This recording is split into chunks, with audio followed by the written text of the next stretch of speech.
DMTV presenta Bienestar. Bienvenidos a Bienestar, un programa producido por Derrama Magisterial. ¿Y cómo marchó en el 2014 la aplicación del Proyecto Educativo Nacional? Este es un estudio que realizó el Consejo Nacional de Educación y mostró que la educación básica regular tiene avances, pero aún son insuficientes. El estudio también abarcó la situación de la educación superior. Urge que el Ministerio de Educación cuente con los instrumentos para aplicar la evaluación del desempeño docente. Las preguntas tendrían que ver con la práctica de la enseñanza en el aula y adecuarlas a las especialidades de cada maestro, tal como ellos lo están solicitando. Aplicar este tipo de evaluación, este sistema, tomaría por lo menos unos 6 años en nuestro país por la gran cantidad de maestros que existen. Esto lo señaló el presidente del Consejo Nacional de Educación, el profesor Hugo Díaz. Lo que nosotros solicitamos es que se aceleren los trabajos de diseño de los instrumentos de evaluación del desempeño y que se haga una revisión de los alcances normativos de la ley, de manera tal de que tengamos un marco realista por un lado, y por otro lado tengamos ya los instrumentos para poder empezar a hacer evaluación de desempeño. Cuando hablamos de no tener aún los instrumentos, ¿qué queremos decir? ¿Que aún no sabemos qué es una evaluación por desempeño? ¿O cómo aplicarla? Lo que sucede es que tenemos un marco del buen desempeño docente que da, digamos, los grandes lineamientos, los grandes indicadores, pero esos indicadores tienen que ser adecuados a las características de la especialidad de cada docente, ¿no? Es decir, al docente del área de comunicación, de ciencias, de matemáticas, hay que introducirle preguntas que sean específicas de su especialidad. Examen por especialidad. Exacto, ¿no? Y por otro lado, la evaluación de desempeño, como su nombre lo dice, es la evaluación del desempeño laboral, no es teoría, no es preguntarle preguntas conceptuales, sino observarlo en la práctica, cómo está desempeñando sus funciones para las cuales está trabajando. Entonces, ese tipo de instrumento todavía no se ha concebido. Se tiene la idea, a través del marco del buen desempeño docente, de qué es más o menos lo que se quiere, pero aterrizarlo ya en la aplicación de instrumentos es lo que falta, y ese es el trabajo que reclamamos que el Ministerio ya tendría que ir haciendo para que cuanto antes se aplique, porque... Entonces, en los próximos exámenes que ya vienen, ya están aquí, ¿no se aplicaría un verdadero examen por evaluación de desempeño? No se va a aplicar. Y es más, como decía, hay que revisar los alcances del marco legal, porque el marco legal lo que dice es que la evaluación del desempeño comprende la evaluación de los estudiantes. Es decir, al profesor hay que medirlo en función de los resultados de los alumnos. Pero nosotros lo único que tenemos como evaluación censal es el segundo grado de primaria, ¿no? Entonces, ¿cómo evaluamos el resultado del profesor con sus estudiantes en los otros grados? Evaluado solo en matemática y en comprensión lectora. Y nada más, ¿no? ¿Cuáles son las otras asignaturas? Entonces, por eso creo que hay que revisar el marco legal, hay que acelerar los instrumentos y poner en práctica ya realmente una evaluación, de repente con pocos indicadores, empezar con muy pocos indicadores, pero empezar, ¿no? Y entendiendo que esta es una práctica, es una evaluación casi personalizada en algunos momentos, ¿cuánto se podría, o en qué capacidad, o qué habría que hacer, qué cambios habría que hacer para poder evaluar a tal cantidad de maestros que tiene el país? Creo que hay que pensar en un periodo no menor de 5 o 6 años desde que se empieza la evaluación del desempeño, para que el 100% de los profesores pasen por la evaluación, ¿no? Es decir, en un solo año no podemos evaluar 300.000 maestros. La idea es que quizás 50.000 maestros por año puedan ser evaluados y que un maestro pase cada 6 años por este proceso de evaluación, porque no nos da la capacidad, digamos, en términos operativos, para poder hacer una buena evaluación. Podemos aumentar el número de evaluados, pero de repente distorsionamos el mecanismo de evaluación y lo desprestigiamos.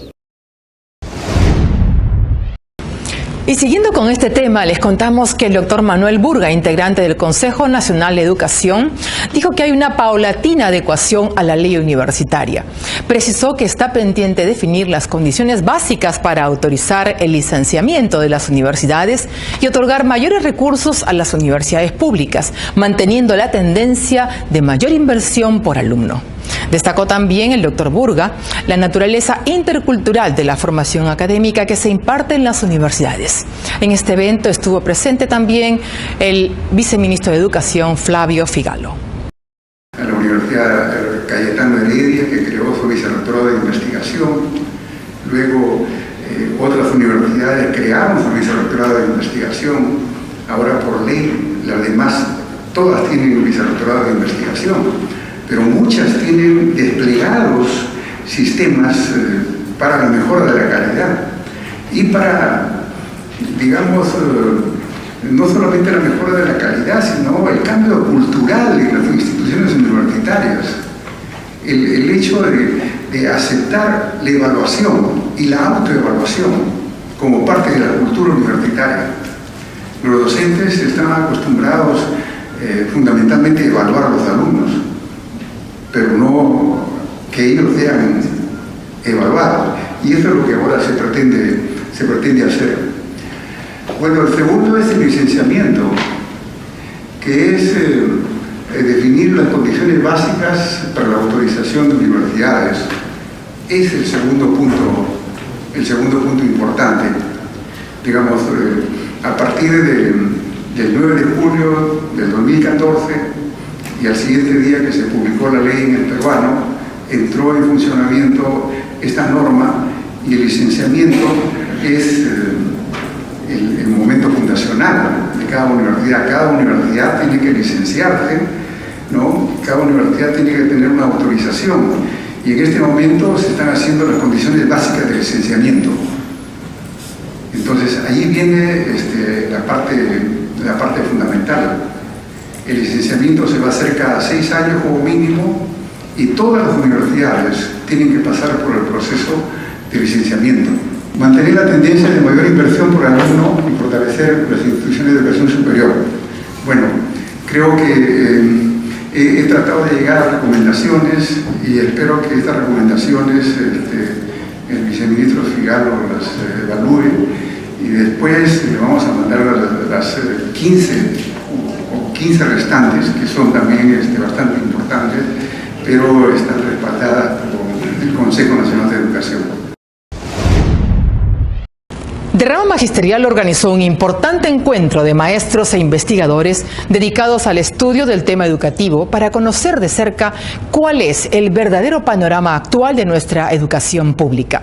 Expusieron el viceministro de Educación, Martín Vegas, el profesor Jorge Jaime Cárdenas, especialista de Derrama, y también el otro investigador, César Guadalupe. El conversatorio Presente y Futuro de la Profesión Docente dejó muchos temas para el análisis y la polémica, como por ejemplo la disminución de los alumnos en la educación estatal, pero a la vez el crecimiento del número de profesores en este sector. ¿Cómo enfrentar esta realidad? Es una de las preguntas pendientes de resolver a través de conversatorios y espacios de debate como los que inicia Derrama. En la primera ponencia, el catedrático César Guadalupe emitió un análisis duro y provocador, como lo advirtió, basado en cifras de los últimos años. La matrícula estatal en primaria de los últimos 15 años se ha reducido en 28%, es decir, se reunió más o menos en 1.200.000 estudiantes y el número de maestros ha crecido en más o menos 8%. ¿Cuál es la lógica de eso?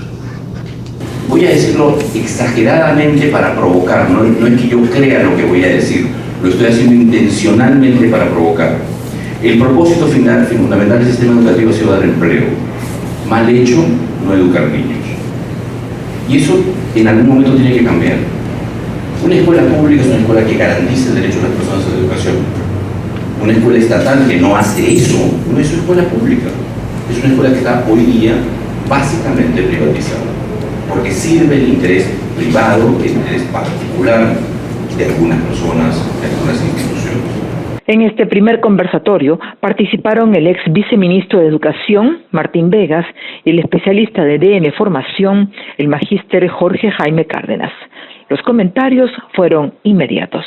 Y este conversatorio ha permitido escuchar diversas opiniones y voces para definir metas y agenda de cómo son los principales temas de la agenda docente: la remuneración, la evaluación, la formación y sobre todo promover el protagonismo de los profesores. Lo que pueden ofrecer instituciones como la de Rama, lo que pueden ofrecer las ONGs, especialistas que trabajan en el tema, también es muy valioso.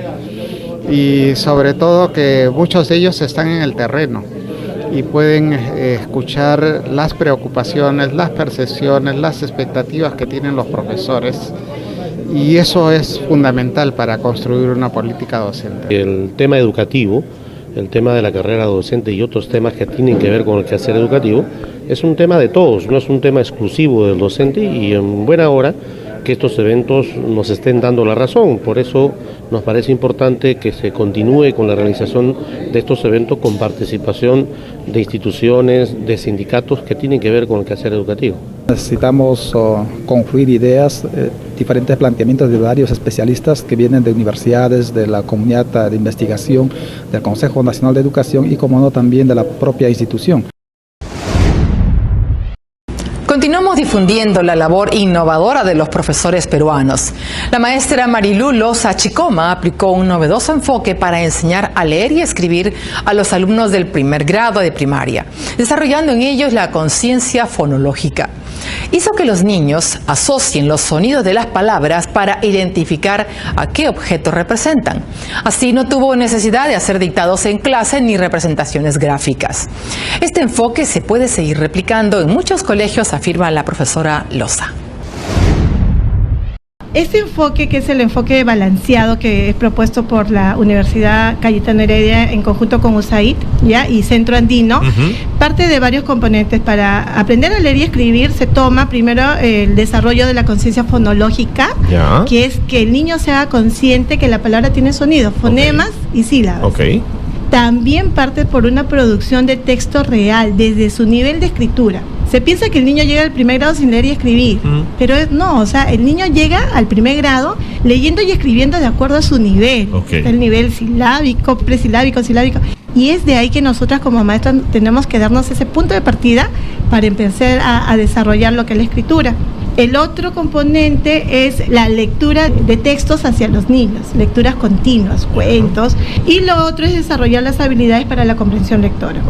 Desarrollamos estos 4 componentes y es así como que se empieza a dar este proceso de lectura y escritura, que son 2 procesos diferentes, pero que se van desarrollando paralelamente. Entonces, para la lectura, la propuesta era desarrollar la conciencia fonológica, los sonidos, trabajar con los sonidos del habla, hacer que el niño se vuelva consciente. A través de ejercicios orofaciales, con muchas canciones empezamos a trabajar, ¿no?, lo que es la conciencia fonológica. El niño, como tiene que ver, tiene que sentir, él trabaja la cantidad de palabras con movimientos del cuerpo. Por ejemplo, si yo quiero saber si el niño reconoce cuántas palabras hay en una oración, como le decía el señor, la casa está sola. La casa está sola. ¿Cómo voy reconociendo con el niño? Yo propongo, ¿no?, a ver qué movimientos le podríamos dar a la palabra la. Entonces los niños, ellos proponen la, de repente estiran los brazos. Mano para arriba, mano para abajo. Casa, hacen de repente el triangulito de la casita arriba, ¿no? Está, no sé, sorpresa, porque está sola, miedo. Entonces vamos contando cuántos movimientos hemos hecho. Se dan cuenta, son 4 movimientos. Entonces, ¿cuántas palabras van a haber? 4 palabras. Y luego se le dice al niño, se le brinda cartulinas en blanco, identifique en dónde ustedes creen, pedazos de cartulina, en dónde creen ustedes que puede ir la palabra la. Y ahí viene lo que me maravilló, porque era la casa está sola. La es una palabra que suena corta, ¿no? Es corta, claro. Entonces, ahí te das cuenta que el niño te dice, empieza, yo creo que la debe ir en la más corta. ¿Y por qué? Porque la es chiquita. No ven la palabra. No, claro, no han visto letras, solamente, claro. ¿Por qué? Porque es más sola. ¿Y cuál es la más corta? ¿Y cuál es la más larga? Casa y sola suenan igual. Entonces las cartulinas más grandes serían para ella. Y empiezan a relacionar eso, todavía sin palabras. Claro. O solamente sonido. Solo con se van sonidos. haciendo consciente de Claro. que las palabras se separan y hay 4 palabras. Y luego se escoge la palabra más significativa para el niño, ¿no? Se le pregunta, y de estas palabras, la casa, está sola, ¿cuál es la que a ustedes les gustaría conocer? Y la mayoría te dice casa. ¿Y por qué casa? Porque vivo con mi familia, tengo a mi perrito, y empezamos a trabajar con la palabra casa. Y hasta aquí Bienestar, un programa producido por Derrama Magisterial. Síganos en Facebook. Hasta la próxima. DMTV presentó Bienestar, un programa producido por Derrama Magisterial.